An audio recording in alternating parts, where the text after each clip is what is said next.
Francesca è una giovane madre, ha un figlio adolescente, Matteo. Questa sera Francesca vuole andare al cinema. È molto entusiasta. Matteo invece non è contento. Vuole restare a casa con il suo telefono. Matteo, andiamo al cinema, dice Francesca. Matteo fa un grande sospiro. Ma perché? Non voglio andare, risponde. Francesca sorride. Scegliamo un film insieme, sarà divertente. Matteo guarda Francesca. Non è convinto, ma alla fine decide di andare. Arrivano al cinema e Francesca chiede: «Quale film vuoi vedere?» Matteo risponde: «Non lo so, forse un film d'azione?»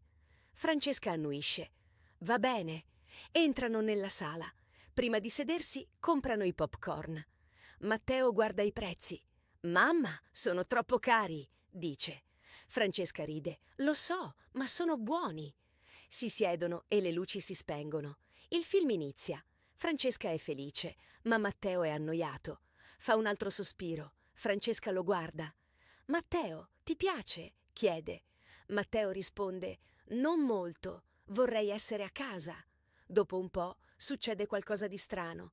Matteo guarda il suo telefono. Francesca lo vede e dice: «Matteo, non usare il telefono». Matteo risponde: «Ma ho un messaggio». Francesca è sorpresa. «Chi ti scrive?» Matteo sorride. «È un amico.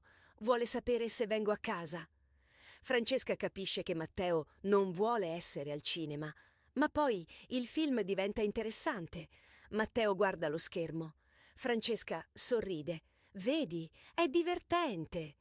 Matteo annuisce. «Sì, ora mi piace». Mentre guardano il film, Francesca nota che Matteo si sta divertendo. «Vedi, non è così male», dice. Matteo risponde: «Hai ragione, mamma, grazie per avermi portato». Francesca si sente felice di vedere il sorriso di Matteo. Alla fine del film, Matteo è felice. Francesca è contenta. «Grazie per essere venuto, Matteo», dice. Matteo risponde: «Grazie a te, mamma, è stata una bella serata». Francesca e Matteo escono dal cinema. A volte una serata al cinema può essere una bella avventura.